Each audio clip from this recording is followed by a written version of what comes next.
Capítulo 1 do livro Eu Tenho a Força. Como tudo começou? Sou mulher, sou negra, cresci num bairro classe C. E embora quando criança brincava de ser a Xirra, com a chegada da adolescência tudo que via ao olhar no espelho era a fraqueza de uma quase mulher que estava muito longe dos padrões a ser chamada de forte. Magrela, canela fina, pé grande, cabelo bombril, apelidada na escola de Olívia Palito, Caveirinha, Vassoura e muitos outros codinomes que me descreviam. Além disso, eu era lenta, vagarosa que só, e por muitas vezes ouvia da minha avó, Eva, com quem passava parte das férias, que eu era boca aberta, mazanza, lerda e não prestava para nada. Eu acreditei no que diziam ao meu respeito. Tanto que cresci de tamanho, mas minhas emoções eram de um bebê. De alguém que acreditava que precisava agradar a todos, fazer o que outros pediam para ser aceita, receber um elogio e admiração. Virei uma mendiga emocional. Como obter o amor e o respeito de todos? Como encontrar minha força? Por vezes me fiz essas perguntas. Quando me interrogam quem eu sou, me sinto tentada a dizer: sou a Michele Vasconcelos, casada com o pastor Samuel, mãe do Felipe e do Lucas. Sou empreendedora, professora, palestrante e escritora por aventura. Mas isso diz quem eu sou? Por alguns anos achei que essas conquistas resolveriam os dilemas do passado, que ao discorrer o meu currículo me sentiria bem-sucedida, por consequência uma mulher forte. Afinal, a sociedade desse novo século dita um padrão bem claro da mulher poderosa. Mas ao contrário, nada disso me deu força. Entendi depois de tal crise dos anos 30, que para mim chegou meio atrasada aos 32, que o mulherão que o feminismo quer me tornar não fará de mim alguém forte, e sim alguém com um currículo invejável. Precisei ir um pouco mais fundo, me conectar com a palavra e comigo mesma para chegar na essência do poderio. E sobre isso, C.L. Lewis abre seu coração dizendo: todos disseram que o leitor comum não quer teologia, dele uma religião simples e prática. Rejeitei o conselho deles, pois não acho que o leitor comum seja assim tão tolo. Teologia significa ciência de Deus, e penso que qualquer pessoa que queira pensar sobre Deus de alguma maneira gostaria de ter noção mais clara e precisa possível sobre ele. Vocês não são crianças, então por que deveriam ser tratados como tais? Entender Deus e seu plano faz parte do processo de cada indivíduo de compreender sua própria história, quem é e qual o seu propósito, e conhecerão a verdade, e a verdade os libertará. Nessa busca, estudar a palavra de Deus foi fundamental e perceber que houve um plano para a mulher que historicamente foi deturpado é libertador. Vejo ao meu redor uma luta constante, uma resistência cansativa e até uma incoerência de mulheres com discurso de igualdade na intenção de se sentirem melhores e não menosprezadas, mas com atitudes de extrema superioridade, o famoso feminismo. Têm um discurso de amor ao próximo, mas odeiam seus parceiros e o sexo oposto. Pregam a libertação dos padrões patriarcais, lutam por direitos, mas não respeitam os direitos das famílias em serem tradicionais. Gênesis, do hebraico o começo, relata o start da história da primeira família. E é importante perceber o plano perfeito de um Deus amoroso que afirma: não é bom que o homem viva só. Gênesis 2:18. Observe a sapiência libertadora de Deus quando diz não é bom. Interessante perceber que a expressão não estava condicionando o homem unicamente ao casamento. Estava aconselhando que não seria bom. É diferente dizer é proibido ou é obrigatório.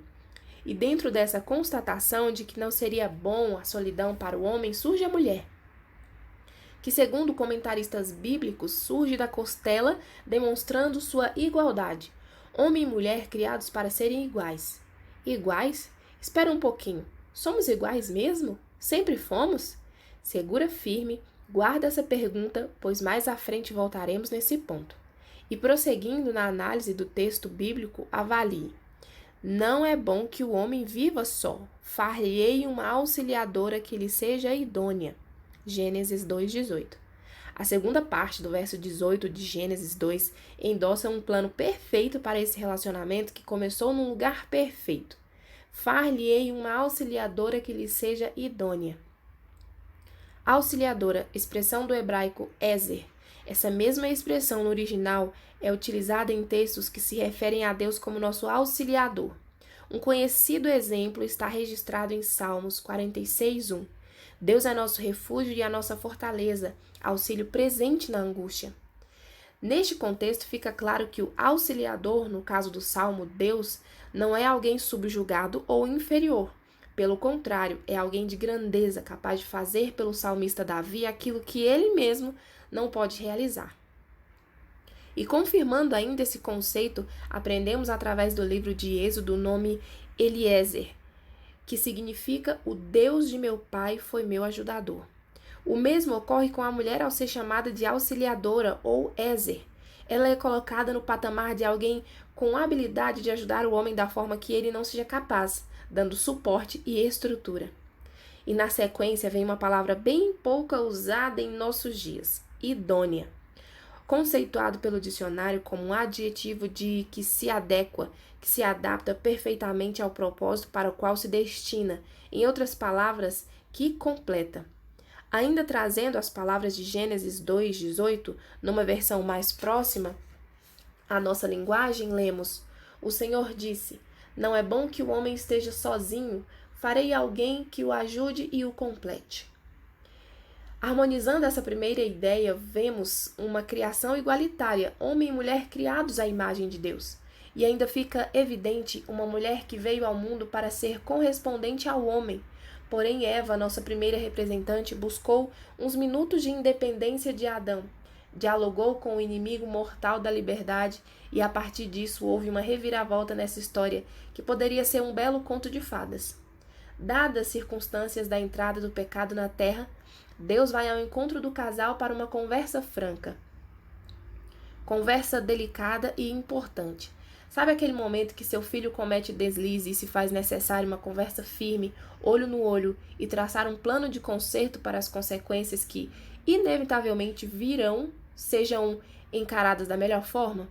Dramatizei? O relato de Gênesis 3 aparentemente sentencia a mulher para uma vida subjugada ao homem, um prato cheio para o discurso feminista. Então, analisemos parte por parte desse relato. A conversa de Deus com seus filhos é tão profunda que começa com a indagação: onde estás? Pergunta de resposta óbvia, já que estamos falando de um Deus onipresente, onisciente e onipotente. Porém, a grande questão aqui é o homem olhar para dentro de si e reconhecer sua nova condição, perceber seu real estado e pecaminosidade. E a partir do verso 16 aparece a descrição das consequências do pecado na vida de Eva, sendo extensivo a todas nós hoje. Dores de parto, seu desejo será para o marido te governará. Duras consequências, não é mesmo? Compreenda melhor esses conceitos. Dores de parto. A dor de parto é o símbolo da dor física e mental mais severa. Sabe que nós até podemos pensar que não merecemos tal castigo, mas prefiro acreditar que a dor, no momento de trazer a vida, nos remete ao céu e nos renova a esperança. Afinal, temos uma tendência tão grande de desfocar do alvo maior, a nova terra, que um mundo sem dor poderia facilmente trazer acomodação, nos deixar moldados a esse pedaço de chão que nada tem a nos oferecer. Vejo então na dor uma declaração do amor de Deus, um resgate a todas nós e não um castigo. Acrescento ainda que dor maior sentiu nosso Pai Celeste ao ter que lidar com nossas escolhas. Ainda podemos acrescentar que nem todas as mulheres sofrem com a dor de parto. Logo, constatamos não se tratar de uma condenação e sim de uma estratégia de resgate da mulher que tanto se deixou levar pela serpente. Seu desejo será para o seu marido. Outra consequência citada no texto é: seu desejo será para o seu marido. Relatos de um olhar feminista ao texto nos diz que a fala de Deus deixa clara a desigualdade em que o homem e mulher foram submetidos pós-pecado. Pois, segundo as teólogas feministas Riane Eisler e... Gente, eu não sei esse nome francês, não. Vamos dizer que está escrito aqui Françoise Gange. Aí vocês vejam por aí. Interpreta-se a mulher como sexo fraco, pois foi ela que caiu na tentação e a partir daí seduziu o homem. Eis a razão de seu submetimento histórico, agora ideologicamente justificado. Estarás sob o poder de teu marido e ele te dominará. Conforme declarado nessa afirmação, o relato do pecado original seria introduzido no interesse do patriarcado como uma peça de culpabilização das mulheres para arrebatar-lhes o poder e consolidar o domínio do homem. Contrapondo essa argumentação, quero lembrar, cara leitora, de que a proposta de análise para tais textos deve partir do atentar-se à língua original em que a palavra fora proferida, bem como seus contextos de estrutura linguística e histórico-social. A afirmação seu desejo será para seu marido se encontra na mesma frase sobre dores de parto, numa relação clara de causa e consequência, ou seja, com sofrimento e dor tu darás à luz, e mesmo assim ainda terás desejo pelo teu marido. Você, com certeza, já observou mulheres no ápice da dor ao dar à luz ao filho que tanto desejou, e muitas externarem sua repulsa e até arrependimento pelo ato sexual, que num primeiro olhar é causador desse sofrimento. Pergunte para essa mesma mulher se após tanta dor ela continuou desejando seu homem, querendo manter relações com ele.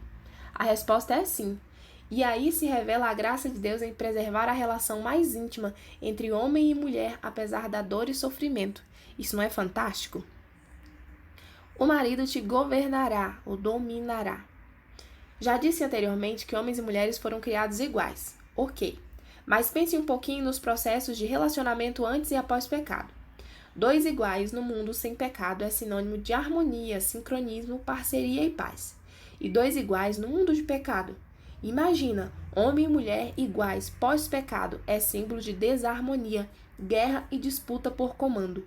Por essa razão, foi necessário colocá-los em posições diferentes, respeitando que a atitude de rebeldia partiu da mulher. Agora se dá um voto de confiança para o homem que assume o controle. Precisamos lembrar que, embora houve igualdade na criação, homens e mulheres são diferentes em necessidades, em características físicas, em estrutura emocional e cerebral. Então essa igualdade tem que ser interpretada por uma ótica que respeite a individualidade dos gêneros. Deus planejou a igualdade de gêneros no âmbito do propósito da caminhada, da intensidade das emoções, dos direitos básicos de vida humana. Mas temos de aceitar que mesmo antes do pecado já haviam diferenças gritantes. Talvez a principal delas é o fato da mulher ter recebido o privilégio de ser a geradora da vida. Essa diferença mostra que dentro do plano de homem e mulher serem criados iguais, foram projetados para funções diferentes. Você já viu machistas reunidos reivindicando o direito de gerar vida? Já imaginou casais iguais onde por 4 meses e meio o homem é gestante e os outros 4 meses e meio a mulher finaliza a gestação? Engraçado, estranho, mas é isso que precisaria ocorrer para continuarmos defendendo uma criação igualitária. Deixando tudo ainda mais claro e ao mesmo tempo complexo, pense que a igualdade existe no propósito da vida, pois a geradora da vida, a mulher, necessita da participação do homem, uma vez que somente ao implantar o sêmen que vem do macho, essa fêmea pode dar sequência ao projeto chamado vida. A geração da vida se conclui apenas quando homem e mulher se unem, se tornam parceiros num mesmo projeto. Isso é dualidade. São diferentes, mas iguais, entende?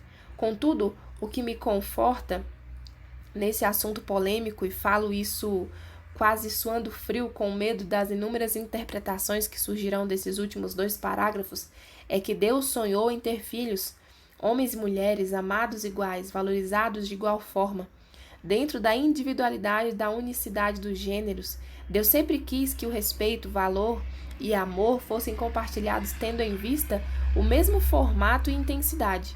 E aí, evidenciam a palavra equidade, que nada mais é do que um olhar de justiça sobre as diferenças. Você lembra de uma imagem de 3 crianças atrás de um muro tentando assistir uma partida de futebol? A melhor representação de equidade é ver como se adaptou o momento à realidade de cada um. Para que o trio alcançasse a altura necessária para chegar à vista, as crianças que tinham alturas diferentes usaram caixotes como apoio. O grande X da questão é que o menino mais baixo usufruiu de 2 caixotes empilhados para poder assistir o que se passa além do muro. A criança de altura mediana precisa de 1 caixote para alcançar o objeto, e o garoto maior não utiliza nenhum apoio. A pergunta que não quer calar é: onde estão os direitos de igualdade a que todos devem ser submetidos, visto que cada um usou quantidade de caixotes diferentes, e a criança mais alta não recebeu caixote algum? E aí você, inteligente como é, já compreendeu a equidade, certo? O direito de igualdade está passando pelo crivo da justiça. E justo mesmo é que todos alcancem o objetivo, no caso do exemplo, assistir a partida de futebol. E para que isso ocorra, adapta-se à situação, à necessidade de cada um. Esse mesmo conceito é aplicável às diferenças dos homens e mulheres. O feminino e o masculino precisam ter na mira suas diferenças para que seus direitos de igualdade sejam assegurados. No mundo de tanta dessemelhanças, o que precisa ser igual é a possibilidade de que todos enxerguem o outro lado do muro, mesmo que para isso mulheres precisem de um caixote, porque infelizmente são de estatura mais baixa. Capite? A justiça é a intenção determinada e permanente de dar a cada pessoa o que lhe é devido. Investigando mais um tanto, é de suma importância que se compreenda a palavra dominará, do hebraico exousiazo, que significa controlar ou ter autoridade sobre. Ou seja, após o pecado como conserto a todo o desequilíbrio que o mal causou nessa terra, ao homem foi dado o papel de autoridade do lar.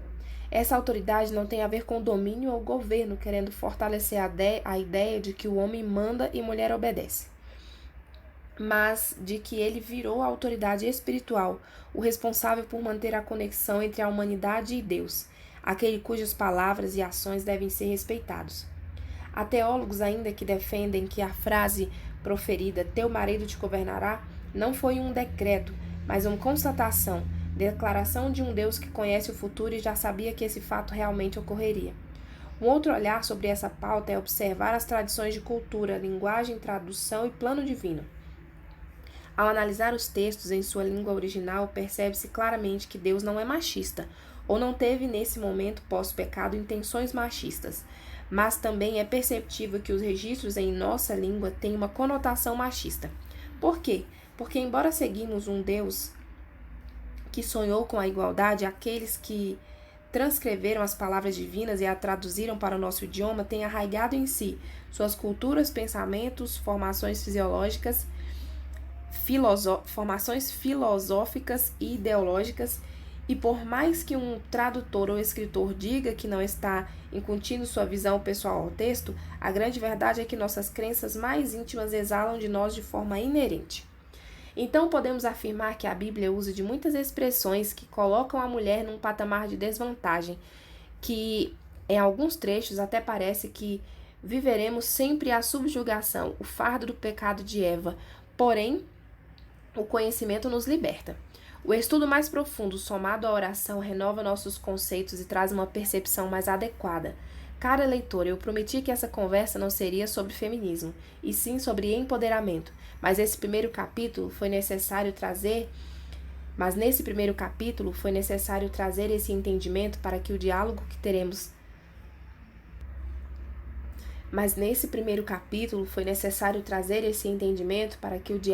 teremos nas próximas páginas tenha mais sentido.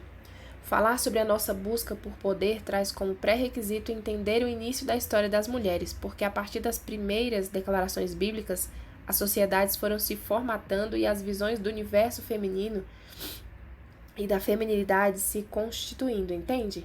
Agora imagine Eva ouvindo os passos da aproximação de seu Criador e escutando de seus lábios as consequências que viriam. Imagine que ela viu a tristeza nos olhos do Pai, mas também pode observar a esperança brotar nesse mesmo olhar. A primeira mulher entendeu em cada palavra do Eterno que havia um plano, que havia um conserto. E antes do Senhor ter colocado diante do casal os resultados amargos do pecado, ele sentenciou a serpente e anunciou a solução. Porei inimizade entre você e a mulher, entre a sua descendência e o descendente dela. Este lhe ferirá a cabeça e você lhe ferirá o calcanhar. Gênesis 3:15. E assim Eva recomeçou a sua história, com a certeza de que um dia haveria de vir aquele que aniquilaria com o mal, o ferindo a cabeça e restabelecendo a paz. Vamos avançar e seguir questionando outras questões importantes? Chegamos ao final do capítulo 1. Eu espero que você tenha gostado. Eu adorei e eu quero compartilhar com vocês aqui uma parte final depois do capítulo, que são alguns fatos que nós não podemos esquecer. A Michelle colocou aqui pra gente uns pontos importantes para revisar, ou reafirmar depois da leitura desse capítulo, que é o seguinte: na criação da mulher temos as expressões auxiliadora, Ezer, mesma expressão usada para Deus, e idônea, Kinedo, correspondente a ele como alguém semelhante a ele. Deus planejou e criou homem e mulher para serem iguais, porém essa igualdade vem acompanhada de diferenças que precisam ser respeitadas. O pecado trouxe consequências necessárias ao equilíbrio do relacionamento homem e mulher e estratégias de resgate à humanidade. A linguagem bíblica, carregada de termos machistas quando comparada aos termos no original, revela a influência ideológica de seus copistas e tradutores. As diferenças de tratamento e de estrutura familiar pós-pecado causaram muito da busca de poder e militância da mulher ao longo dos anos. Antes do pai proferir as consequências sobre o casal, os encheu de esperança da vinda de Cristo. Esse foi o capítulo 1, espero que você tenha gostado.